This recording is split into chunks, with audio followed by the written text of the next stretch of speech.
जब डीएम साहब से बात की तुरंत उन्होंने कहा कि मैम मेरी कोशिश है कि इनका नुकसान ना हो, लेकिन ऊपर से दबाव है क्योंकि हमारे लोग न तो सिस्टम में हैं और अगर पावर में है वो पावर दिखावे की है। उसके पीछे कारण है कि हम एकजुट नहीं हैं, और एकजुट हम इसलिए नहीं है क्योंकि हमारी कोई आइडियोलॉजी ही नहीं है। कभी हम बात करते हैं बुद्ध की तो कभी हम बात करते हैं लवकुश की। हो सकता है मेरे भाई बहुत लोगों को खराब लगे, और मैं कहना चाहती हूं अगर मुझ पर विश्वास है, अगर अपनी बहन को आपने यहां पर बुलाया है तो इस पर विश्वास रखना। मेरा व्यक्तिगत कोई लालच नहीं है, लेकिन मैं चाहती हूं ये कुशवाहा साक सैनी मौर्य समाज और ये बहुजन समाज इस देश का नेतृत्व संभाले, और ये तभी संभव है जब आप अपनी आइडियोलॉजी के साथ जुड़ेंगे, अपनी आइडियोलॉजी को समझेंगे। मोतीलाल कुशवाहा भाई साहब जो हैं, उनसे जब मेरी कल बात हुई डीएम के यहां से, जब वो बुलडोजर पहुंचा, आपको पता है अगर हम यूनाइट होकर के वहां पर 2000 की संख्या में भी होते और हम दमखम से पावर में बैठे होते, इनकी हिम्मत थी कि वो उनका जाकर के स्टेज गिरा लेते। बच्चियां रो रही थी, उनकी 2 बेटियां हैं, आकांक्षा और आस्था, कह रही हैं बुआ ये मेरे गार्डन भी उखाड़ देंगे। वो मुझे सीने में वो दर्द है उस बच्ची की, वो बात, उसकी चीख मुझे पता है जिसमें सिसक रही थी। ये बदला नहीं लेना है, लेकिन ऐसे हमारे समाज के ऊपर अत्याचार ना हो, इसके लिए हम एकजुट होना ये बहुत जरूरी है।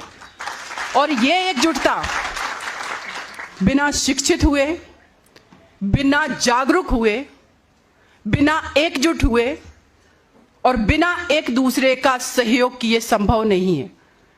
क्योंकि हम शिक्षित तो हो गए, अभी मैंने देखा मेरी कितनी सारी बेटियां आई, बच्चे आए, हमने सम्मानित किया उन बेटियों को, उन बेटों को। मैं एक बात कहना चाहती हूं, एक और चीज अब बहुत आवश्यक हो गई है। बाबा साहब ने कहा था शिक्षित बनो, साक्षर बनो। हम लोग शिक्षित हो गए, हम लोग साक्षर हो गए, लेकिन हमारे पास नौकरियां नहीं है। नौकरियां इसलिए नहीं है क्योंकि संसाधन सीमित है, उसी में नौकरियां देनी है, संख्या निरंतर बढ़ रही है। तो आपके पास ऑप्शन क्या है? आप जागरूक बनो।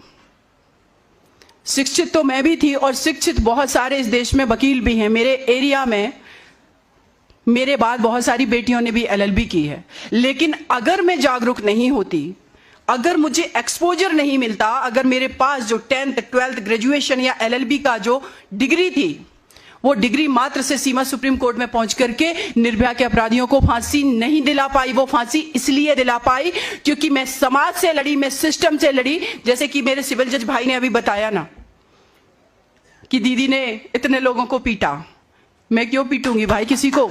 आप समझिए इस बात को, मैं किसी को क्यों पीटूंगी? लेकिन जब मैं साइकिल से निकल रही और कोई लड़का अगर कमेंटबाजी कर रहा तो उतर के एक थप्पड़ लगाया, उसको ये एहसास कराया कि ये बेटी पढ़ने जा रही है, ये गलत नहीं कर रही, ये गलत तुम कर रहे हो। और गलत करने वाला, एक चीज आप याद रखना, चाहे वो पुरुष समाज हो, चाहे वो मठाधीश समाज हो, चाहे सत्ता के किसी भी पद पर बैठा व्यक्ति हो, कोई भी व्यक्ति हो, उससे भिड़ जाना, ये क्रांति अपने अंदर पैदा करना, ये बहुत जरूरी है। और इस बेटी के अंदर वो क्रांति मेरे गांव में, अभी जैसे सिविल जज भाई ने कहा कि मैं डिब्बी से पढ़ता था, कैरोसिन से, मैंने भी कैरोसिन की डिब्बी से ही पढ़ाई की। लेकिन उस डिब्बी में, उस कैरोसिन की ज्योति में मैं ये जान रही थी, मैं समझ रही थी कि एक दिन इस देश की मैं सबसे बड़ी वकील बनूंगी। और मैं नहीं कहती कि मैं सबसे बड़ी वकील हूं, लेकिन हाँ, मैंने वो जरूर कर दिखाया जो इस देश की किसी बेटी ने नहीं किया है इस फील्ड में, वकालत के फील्ड में। और आगे जहां भी रहूंगी वो काम करूंगी। सामाजिक अगर क्रांति की बात करें,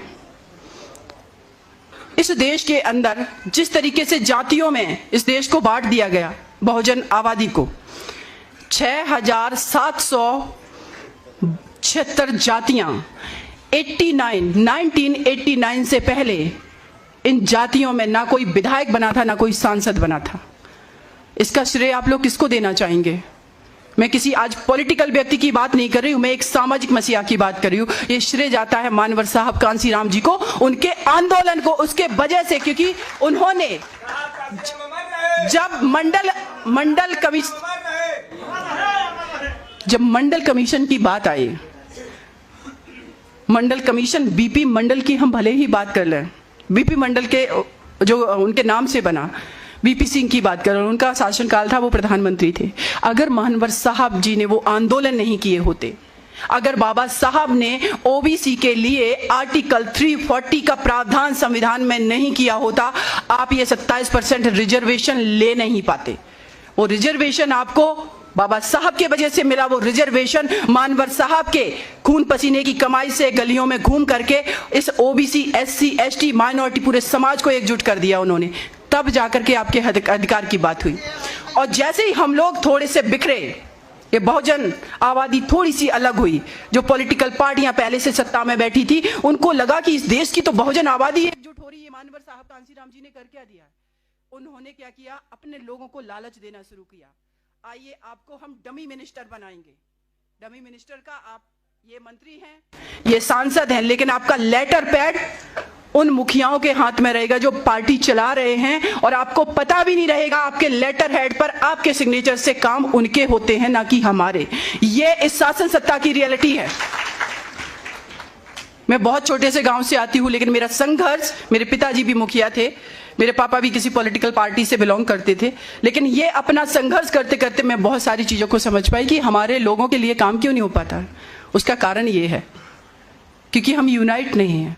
और एक और चीज साथ में बात, कि इस देश के अंदर कभी भी किसी भी एक समाज ने कोई राजनीतिक पार्टी नहीं बनाई है।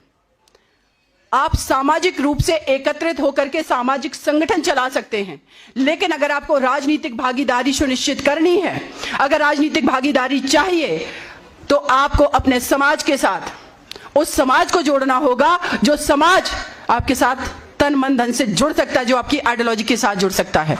और इसीलिए मानवर साहब कांसीराम जी ने जब ये बहुजन समाज पार्टी बनी, तो उसके साथ इस देश का माइनॉरिटी जुड़ा, उनके साथ इस देश का कुशवाहा, सैनी, ओबीसी की हजारों जातियां जुड़ गईं, और उन्होंने वो करके दिखा दिया। आप लोग कभी जाइए, हम बात करते हैं अपने आइकॉन की, महात्मा ज्योतिबा फुले जी की, माता सावित्रीबाई फुले जी की।